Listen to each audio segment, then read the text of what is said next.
So, good afternoon. Back to Premier League transfer updates. It's been a while, people. Apologies for that. I do like to try and do these as often as possible, pretty much every day. But what with the way the football matches have been flowing thick and fast recently, I haven't had genuine time to be able to do them. But we are going to speak about Kai Havertz.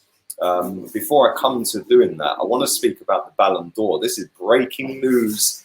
And the Ballon d'Or has been cancelled this year. So Messi will not be winning it again. Ronaldo will not be winning it again. Van Dijk, Mane, and anybody else who was in the running for it, Griezmann, I'm sure Lewandowski. But it has been announced that it will not be going ahead this year. It's the first time since 1956 when they started the awards that it has been cancelled. I'm going to go through the statement if I can find it. France Football said in a statement on their official website, for the first time in its history, which began in 1956, the Ballon d'Or will not be awarded in 2020 due to the lack of sufficient fair conditions. Messi and Rapone, as well as Matthias de Ligt and Alisson, winners of the Copa and Yashin trophies for young player and goalkeeper, will have to wait a year. The winners of the last edition will have no successes at the end of the year because there will be no Ballon d'Or 2020 edition. Why? Because such a singular year and cannot and should not be treated as an ordinary year. When in doubt, it is better to abstain than to persist. Because the Ballon d'Or trophy conveys other values like exclamentary solidarity and responsibility, rather than merely sporting excellence alone, because the fairness that prevails for the honourable title could not be preserved, in particular at the statistical level, and also the preparation, since all of the aspirants to the award could not be rightly compared, some having seen their season cut radically short, others not. So how can we compare the incomparable? Well, listen, let me just touch on that real quick, because this Ballon d'Or, I've always thought it's a bit of a farce, if I'm being completely honest, because they're basically saying in that little statement there, because some seasons have become shorter, some have been voided, some have halted and then been brought back again. Am I dumb in thinking that the Ballon d'Or, the cut-off point for that was December?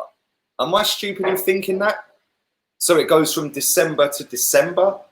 So from January this year to now, that doesn't matter anyway. Am I wrong in saying that? I'm sure, listen, you guys are the best community on YouTube. So listen, if I am wrong in saying that, do let me know in the comments. But I'm pretty sure that this goes from December to December. But there we go. Anyway, because apparently approximately 220 jurors, men and women combined, contributed around the world, some may have been distracted or diverted from their observation due to other priorities and emergencies to manage. It then continues on.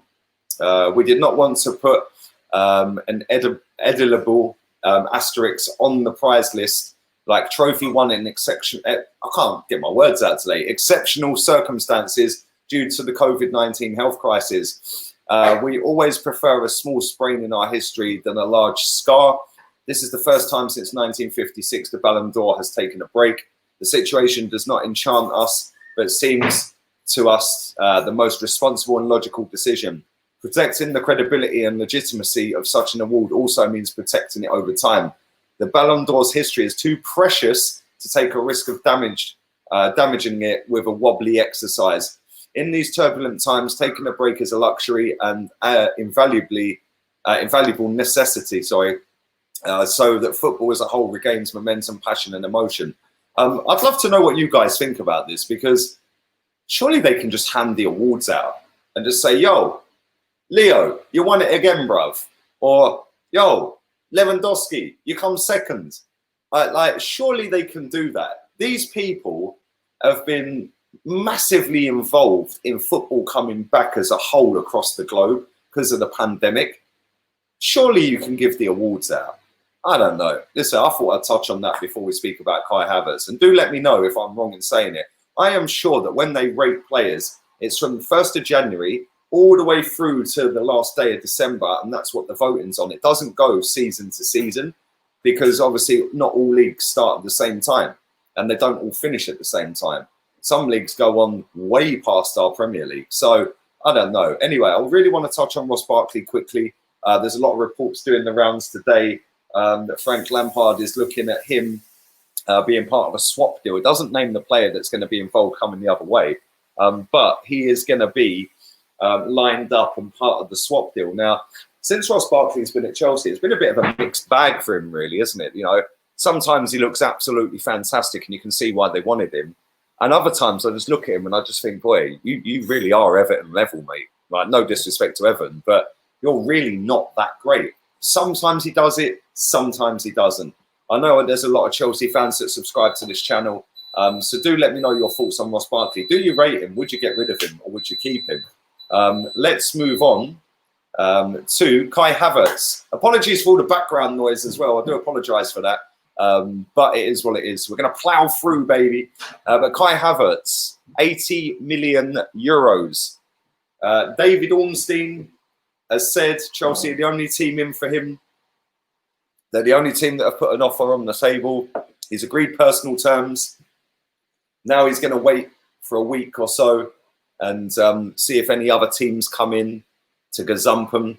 And you know what? This is very reminiscent of the Werner deal. Last time round, I haven't looked at Fabrizio Romano's tweets, so I don't know what he's saying. Maybe we should do that while we're on here now. Let's have a little look at that while we're on here. But this is very reminiscent of the Kai Havertz deal. Sorry, the Timo Werner deal. I'll get there in a minute because that deal, Romano put out there that Chelsea were the only team in for him. Chelsea were the only ones who put a deal together. Chelsea were the only team that showed willing for him. But he wanted to have a little bit of time to see if another club come in for him, like a Liverpool, for example. This is going the same route. This is going the exact same route. I'm just reading Fabrizio Romano's tweets as we speak. Havertz is still pushing to leave Bayer Leverkusen and he'd like to join Chelsea. That is confirmed. During this week, Chelsea board will decide about their final budget for transfers after signing Werner. Bayern want 80 million to 90 million pounds, euros for Havertz. It's up to Chelsea to get that deal done. That was quote tweeting a tweet that he put out there on the 9th of July saying Kai Havertz agents told Bayer Leverkusen he wants to leave the club if an important bid comes in. Now, listen, all the reports that are going around suggest that this is done. Yeah, and now it's just a matter of Chelsea getting it over the line. And that's down to it whether anybody else can come in. Everything's done. The paperwork's there or thereabouts. Just a couple of dotting the I's, crossing the T's. And if nobody else comes in with a bid of that kind of money for Kai Havertz, he's going to be a Chelsea player. I find it staggering that nobody else has gone in for him. Chelsea, they're on it. And if they go and get another left back and a goalkeeper, they'll win the league next season. Yeah, I've said this for a long, long time. All the way through lockdown, I sat there and said, Chelsea mean business this summer. Wait and see. They're going to go and get a lot of players. They've got a lot of money to spend. I think people are starting to wake up and see that now, that Chelsea ain't ramping. They are going for it this summer. And they are going to really go all out. Is Lampard the tactically astute manager that can overcome a Klopp or a Pep?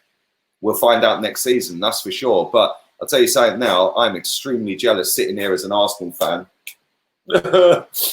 When you're signing Kai Havertz, Werner, Ziyech. What's going on here? At least we signed George Lewis, eh? Yeah, Pablo Mari and Cedric Suarez. Anyway, listen, I will be back a little bit later. Do subscribe if you haven't.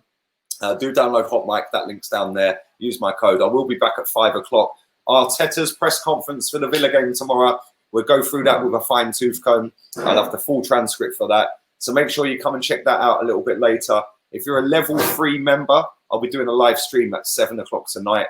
Then at 9 o'clock, I'll be doing my preview for the game against Villa, which is tomorrow.